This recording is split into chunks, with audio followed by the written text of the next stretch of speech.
உட்பட்ட திக்கோடை வட்டாரத்தில் இருக்கின்ற 40ஆம் கிராமத்திலே இருந்த ஒரு தாயொருவரின் உடல்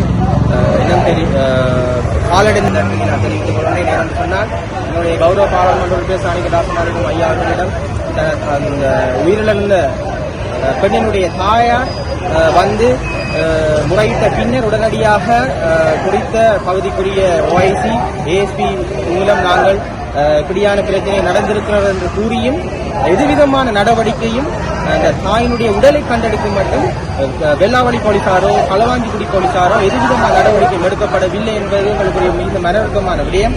ஒரு தாய் காணாமலாக்கப்பட்டு கிட்டத்தட்ட 24 நாட்களுக்கு பின்னர் ஒரு உயிரற்ற உடலாகத்தான் நாங்கள் கண்டெடுத்ததாக நாங்கள் அறிகிறோம். எனவே இந்த குற்றவாளிகள் பிடிபட்டிருக்கின்றார்கள். அவர்களுக்குரிய தண்டனை சரியான முறையிலே இந்த இலங்கையிலே நடைபெற வேண்டும். குற்றவாளிகளுக்கு சார்பாக எந்த ஒரு சட்டத்தரணிகளும் ஆஜராகக்கூடாது. சட்டம் தன் கடமையை செய்ய வேண்டும் என்ற நாங்கள் இந்த இடத்திலே எங்களுடைய மக்களுடன் நாங்கள் இந்த இடத்திலே இந்த வெளிப்படுத்துவதற்காக மட்டக்களப்பு காந்தி பூங்காவுக்கு வந்திருக்கின்றோம். எனவே சட்டம் தன் கடமையை ஒழுங்கான முறையிலே செயல்படுத்த வேண்டும் என்பதை எங்களுடைய அபாவாக இருக்கின்றது. வணக்கம். இந்த ஆர்ப்பாட்டமானது, இந்த கண்டன ஆர்ப்பாட்டமானது உண்மையிலே 40ஆம் கிராம மக்களுடைய வேண்டுகோளுக்கு இணங்க இந்த போராட்டத்துக்கான முழுமையான ஆதரவை நாங்களும் வழங்கிக் கொண்டிருக்கின்றோம். இதிலே நாங்கள் அறிந்து கொள்ள வேண்டிய மிக முக்கியமான விடயங்கள் இருக்கு. எங்களுடைய தாயகத்திலே பல இவ்வாறான கொலை சம்பவங்கள் கடந்த பல ஆண்டுகளாக நடந்திருக்கின்றது. இந்த 40ஆம் கிராம மக்கள் மிக முக்கியமான ஒரு உதாரணமாக வித்யா என்ற மாணவியுடைய அந்த கொலை ஒரு முன்னுதாரணமாக வைத்து அந்த கொலை நடந்த பொழுது எவ்வாறு அரசு செயல்பட்டதோ அதே போல இந்த கொலையை ஒரு முக்கியமான ஒரு விடயமாக எடுத்து அரசு நடந்து கொள்ள வேண்டும் என்ற ஒரு வேண்டுகோளை முன்வைத்திருந்தார்கள். என்னுடைய சக பாராளுமன்ற உறுப்பினர்கள் சொன்னது போல உண்மையிலே இந்த கொலை சம்பந்தமாக 2 விடயங்களை நாங்கள் பார்க்க வேண்டும். முதலாவது விடயம்தான் கொத்தியாவிலை சேர்ந்த அந்த பெண்ணொருவரும் குழந்தையும் கடத்தப்பட்ட பொழுது அந்த குழந்தைதாகவும் இந்த 2 போலீசாரும் தான் இது சம்பந்தமாக நடவடிக்கை எடுக்க வேண்டும் என்று சொன்ன பொழுதும் கூட அந்த தாயார் கடத்தப்பட்டு 4 நாட்களுக்கு பிறகு என்ன சந்தித்த பொழுது நான் போலீசாருடன் தொலைபேசி அழைப்பு எடுத்து உரையாடும் பொழுதும் கூட CCTVயை கூட பரிசோதனை செய்திருக்கவில்லை. அந்த தாயார் பலுகாமத்திலே இருக்கும் வங்கியிலே இருந்து சில பணத்தை எடுத்து வெளியிலே வந்ததுக்கு பிறகு காணாமல் போய்விட்டார். ஆனால் அந்த நேரம் வரைக்கும் அந்த CCTVயை கூட சரியாக பரிசோதனை செய்யவில்லை. 25 நாட்களுக்கு பிறகு சடலமாகத்தான் கண்டெடுக்கப்பட்டது. அப்ப இந்த 3வது கடத்தல் 3வது சம்பவம் நடக்காமல் இருந்த அந்த மற்ற தாய் குழந்தையும் கடத்தப்படாமல் இருந்திருந்தால் சில நேரத்திலே இந்த சடலமாக இந்த தாய் மீட்கப்பட்டு இருப்பாரா என்ற சந்தேகம் வருகின்றது. அந்த வகையிலே இன்றைய இந்த கண்டன ஆர்ப்பாட்டத்துக்குரிய நோக்கம் என்னென்று சொன்னால் இவ்வாறான சம்பவங்கள் இனி நடக்கக்கூடாது. மேனன் என்ற ஒரு போலீஸ் அதிகாரி சிறப்பாக செயல்பட்டிருந்தாலும் கூட ஏனைய போலீசாருடைய நடவடிக்கை சம்பந்தமாக எங்களுடைய மக்களுக்கு திருப்தி இல்லை என்றதை வெளிப்படுத்தும் வகையாகவும் அந்த மக்களுடைய ஒரு வீசப்பட்டாரா இல்லை கிணத்துக்குள்ளே உயிருடன் போடப்பட்டாரான்றது கூட இன்று வரைக்கும் அந்த குடும்பத்தினருக்கு தெரியாத நிலையில் இருக்கிறார்கள். அந்த வகையிலே இது சம்பந்தமாக விரிவான நடவடிக்கை அரசு எடுத்து அந்த மக்களுக்கான நீதியை பெற்றுக் கொடுக்க வேண்டும் என்றுதான் எங்களுடைய கருத்து. அதுதாவசே விசேஷம்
உங்களைத்தான் நாங்க நம்பி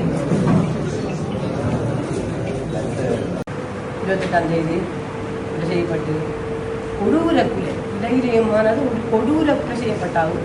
இந்த மாதிரி நிலைமை இந்த பெண்களுக்கும் வரக்கூடாது, இந்த மக்களுக்கும் வரக்கூடாது. கொடூரப்பட்ட கொலை செய்யப்பட்டாகும். 4 பேர் நாங்கள் தவிர்க்க உறவினர்கள் தன்னண்ட மாநிலத்திற்கு கொடூர கொலை செய்யப்பட்டாகும். நான் சட்டத்தனைவர்களே, நான் கடவுளாக உங்களை கும்பிடுறேன். எந்த மகளுக்காகவும் எங்களுக்காகவும் இன்னமும் இருக்கிற உறவினருக்காகவும் நீங்க என்னை உங்களோட சகோதரானி, நீங்க எந்த மக்களை உங்களோட சகோதரானி, நீங்க பெற்ற புள்ளியா நம்பி நான் கேட்கிறேன். இந்த மற்ற நம்பி கேட்கிறேன். எந்தவரும் இது ஆஜராயவ நான் சொல்லி நான் கையெடுத்து கும்பிடுறேன். உங்களோட நிலையில உங்களுக்கு ஒரு நிலை வந்தா நீங்க ஆஜராக மாட்டீங்க.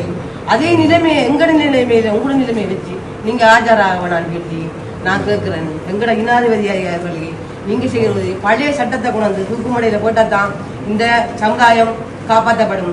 அப்படி இருக்க கள்ளன் ஒழிய போறதும் இல்லை, இது முடிய போறதும் இல்லை, இந்த கேஸ் முடிய போறதும் இல்லை. ஏதோ ஒரு தூக்குதலில் போடணும். இல்லைன்னு நான் குலையாளி எங்கட கையில இருந்து நாங்களும் கொடூர குலை செய்து அந்த கிணத்துல வீசவணும். அழிகிற நிலையில அவர் உறவினர் எடுக்கணும். அப்பதான் எங்கட தவிப்பும் எங்கட பரிதாபமும் இருக்கும். எந்த மகளை நாங்க இப்ப அங்காலையும் இல்லை இஞ்சாலையும் இல்லாம இந்த மாதிரி இரு சடங்கு செய்ய முடியாத நிலையில அவர்களுக்கு நாங்க சல்லப்பட்டு நாங்க சபிக்கும். நாங்க இனி கேட்கறது நீதி. அந்த தாயையும் அந்த குழந்தைகளையும் அந்த விஷயத்தை நடந்து கொண்டிருக்கிறாங்க. இந்த 40ஆம் கிராமத்துல காணாம போன 24 நாட்களுக்கு முன்புதான் காணாம போனோம். அவங்களை என்னையும் சந்தித்தோம். நானும் தொலைபேசியுடன் போலீஸோட காய்ச்சினான். அவங்க மக்களிடம் நிலப்பாடு சொன்னா அந்த நேரத்தில் அந்த போலீசாருடைய நடவடிக்கை போதிய அளவில் இருக்கின்றன. என்றால் இந்த 40ஆம் கிராமம் வெள்ளாவடி போலீஸ் பிரிவுக்கு உட்பட்டது. கடத்தப்பட்டது களுவாஞ்சுடி பிரிவில்.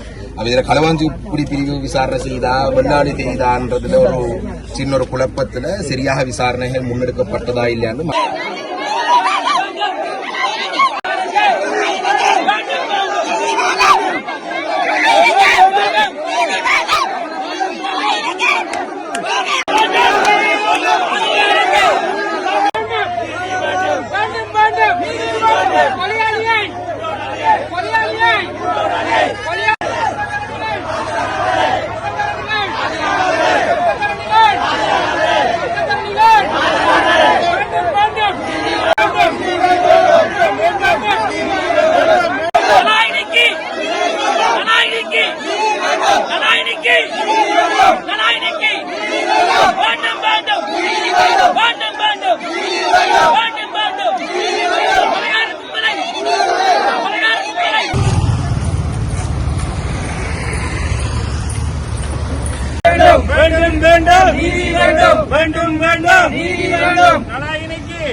சம்பவம் எல்லாருக்கும் தெரிஞ்சிருக்கும். பாதகச்சீரா இருக்குது. கற்பனை கூட பண்ணி பார்க்கலாம். ஆஸ்பத்திரி போன மாதிரி வருத்தத்துக்கு ஆஸ்பத்திரி போன மாதிரி இப்படி கடத்தி கொண்டு அநியாயமான கொலையை செஞ்சிருக்காங்க. கொலை செஞ்சு மட்டுமல்ல உடனே உங்களுக்கு கிடைக்கவில்லை. எப்படி நாங்க தாங்கிக் கொள்வோம்? அநியாய வேலையை பண்ணிருக்காங்க. இவங்களுக்கு எந்த மன்னிப்பும் கொடுக்க கூடாது. எந்த சட்டத்தை ஆஜராக கூடாது. இந்த கொலையை சந்திச்சு இந்த படுவாங்க மக்கள் எல்லாம் ஆர்ப்பாட்டம் செய்யறோம். இதுக்கு மதிப்பு கொடுத்து இவருக்கு எந்த விதமான பிணையும் வழங்கப்படாம கொடூர தண்டனை கொடுக்கணும். இது சம்பவம் குழந்தை பிள்ளையார் தூக்கிவிட வேண்டும். இதை சகிக்க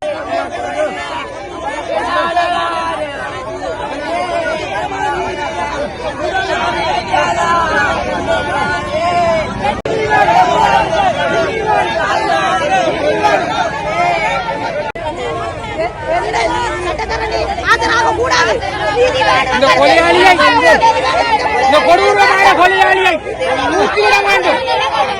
அரசாங்கம் இந்த கொலையாளியை விட்டு வைக்கக்கூடாது. எந்த ஆஜராகக்கூடாது. எந்த சட்டத்திறனையும் இந்த கொலையாளிக்கு எதிராக ஆஜராகக்கூடாது. கொலைதான் மருந்து.